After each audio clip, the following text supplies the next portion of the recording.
In 2008, a millionaire real estate developer in Florida couldn't buy groceries. Not because he lost his money in the financial crisis. He had $4 million sitting in various bank accounts. He literally could not bring himself to spend it.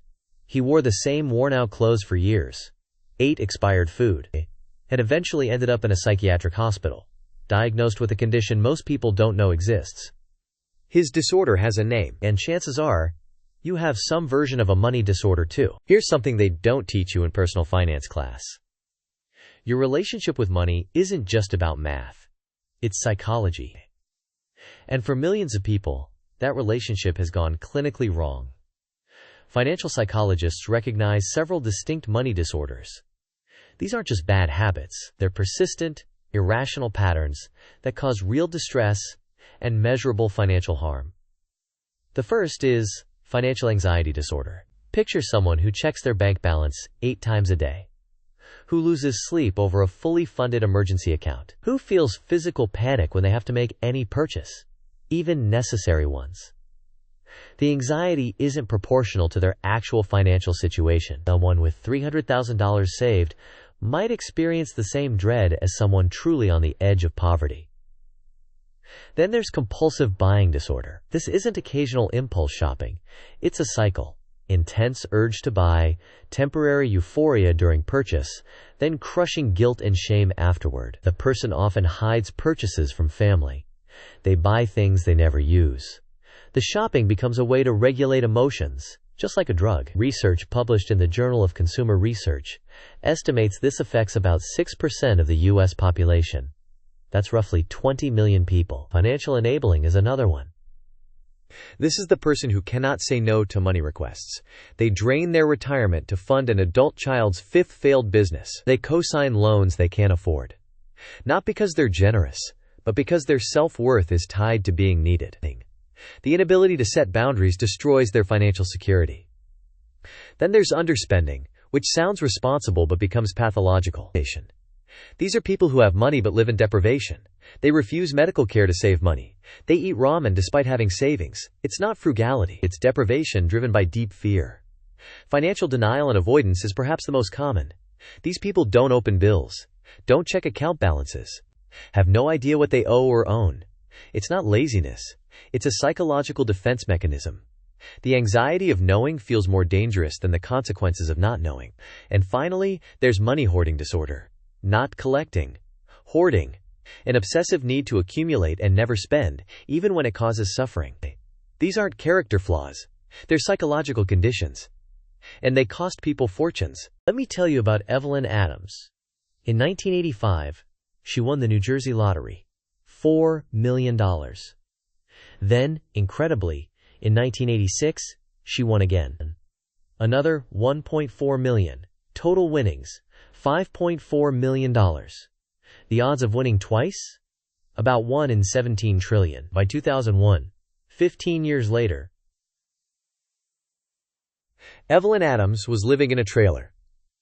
Completely broke. She had gambled away every single dollar. Not lost it in bad investments. Not been defrauded. She had compulsively gambled it away in Atlantic City slot machines. In interviews, Adams described the experience as being unable to stop. The wins felt urgent. The losses felt like they needed to be chased. She described the casino as the only place she felt normal. This is textbook compulsive buying disorder, expressed through gambling. The tragedy isn't that she was stupid.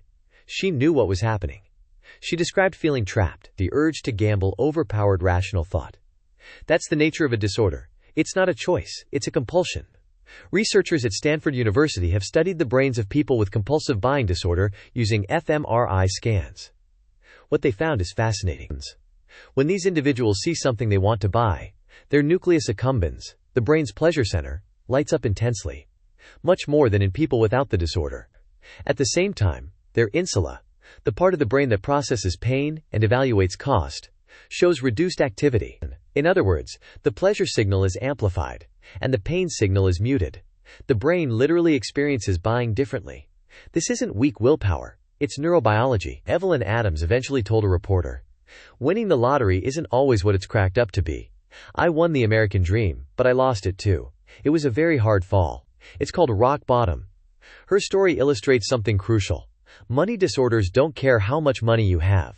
The compulsion operates independently of your bank balance. You can have $5 million or $5. The disorder hijacks the same neural pathways. And Adams isn't alone. Studies of lottery winners show that those with pre-existing compulsive behaviors often fare worse after winning than before. The money doesn't fix the disorder. It fuels it. In 2006, researchers at Stanford published a groundbreaking study in the journal Psychological Science. They wanted to understand the neural basis of spending decisions. They put people in an fMRI machine and showed them products with prices. Then they watched what happened in the brain. They discovered something remarkable. Before people even consciously decided whether to buy something, their brain had already made the choice. The insula, which processes pain, activated when people saw high prices. The more it activated, the less likely they were to buy. The nucleus accumbens, the pleasure center, activated when they saw desirable products. The stronger that activation, the more likely they were to buy. The prefrontal cortex, the rational decision-making part, only activated after these emotional centers had already fired. In other words, we feel first, then rationalize. This is true for everyone. But in people with money disorders, these systems are dysregulated. Dr. Brad Klontz, a financial psychologist who literally wrote the textbook on financial psychology, has spent his career studying what he calls money scripts. These are unconscious beliefs about money formed in childhood. He identifies several destructive scripts. Money avoidance scripts include beliefs like, rich people are greedy, or, I don't deserve money. People with these scripts unconsciously sabotage their own wealth building. They might refuse promotions, undercharge for their work, give money away compulsively. Money worship scripts include beliefs like, more money will solve all my problems, or, I can't be happy without money. These lead to compulsive overworking, gambling, or risky investments. The person chases money as if it's the solution to an internal void. It never is. Money status scripts tie self-worth to net worth. My self-worth equals my net worth.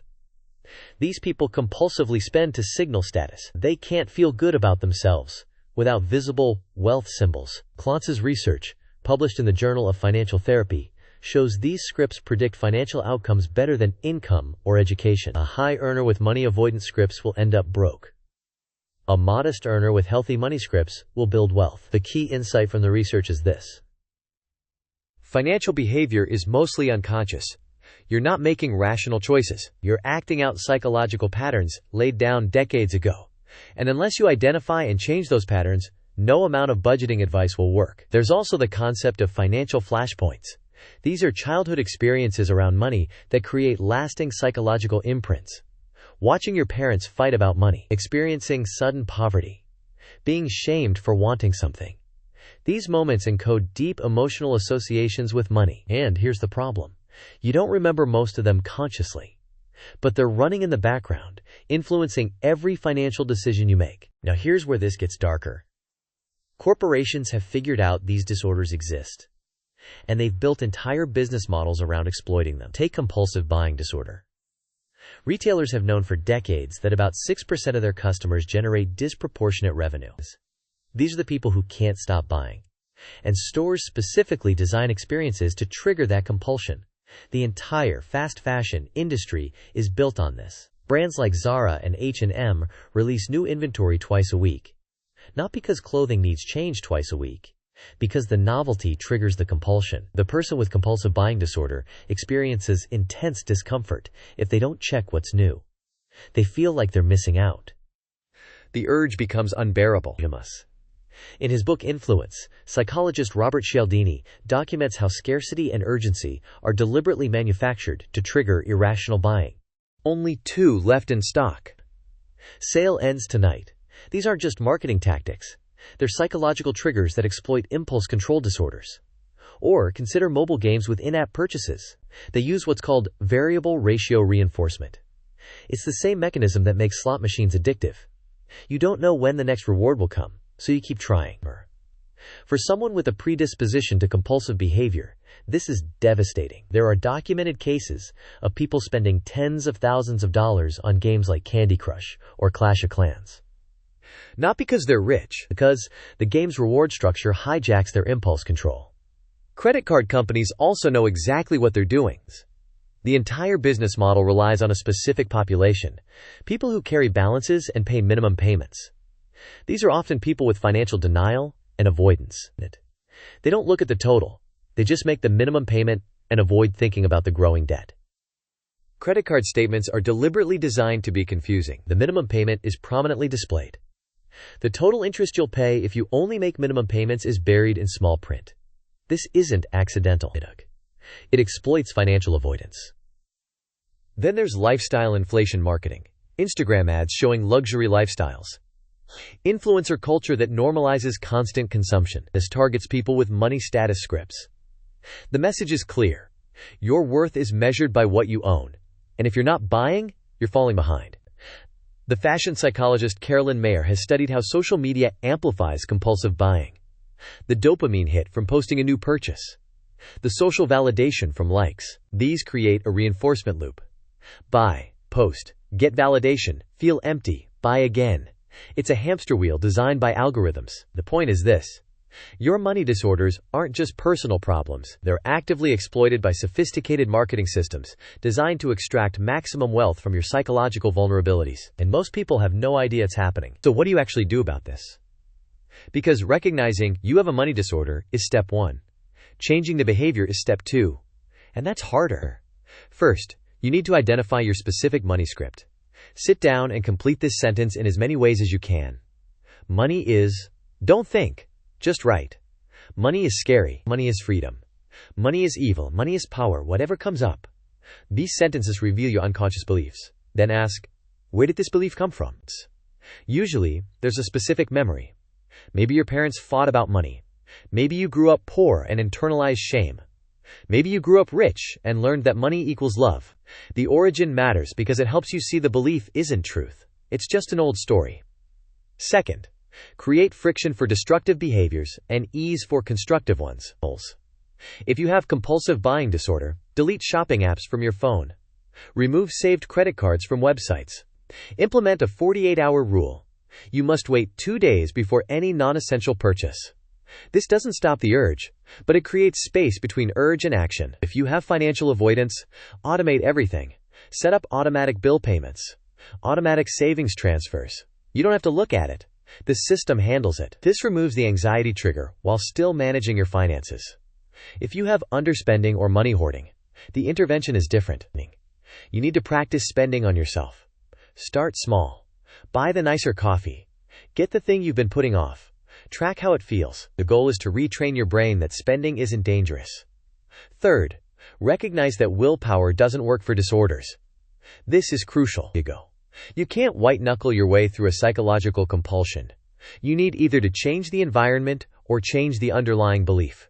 Preferably both. Morgan Housel, in his book The Psychology of Money, makes a key point. Financial success isn't about intelligence. It's about behavior. And behavior is driven by psychology. He writes that, doing well with money has a little to do with how smart you are, and a lot to do with how you behave. The people who build wealth aren't necessarily the ones with the highest incomes. They're the ones with the healthiest psychological relationship with money. Fourth, consider actual therapy. Financial therapy is a real, growing field. If you have a genuine disorder, a financial therapist can help you restructure the psychological patterns. This isn't about budgeting advice. It's about addressing the trauma or conditioning that created the disorder in the first place. Remember that millionaire from the opening who couldn't buy groceries? After psychiatric treatment, he was able to start spending appropriately. The treatment didn't teach him budgeting. It addressed his deep fear of scarcity, which had roots in childhood poverty. Once that fear was processed, the hoarding behavior disappeared. Finally, here's the reframe I want you to leave with. Your financial struggles might not be about money at all. They might be about fear. About worth, about control, about love. Money is just the arena where those psychological patterns play out. When you address the psychology, the money behavior changes naturally. When you only address the behavior, you're fighting a losing battle against your own unconscious mind. And your unconscious mind always wins. Fix the disorder. The wealth will follow. If this changed how you see your own money behavior, subscribe for more psychology that actually explains why you do what you do with money. And watch this next video on the hidden bias that makes you overpay for everything.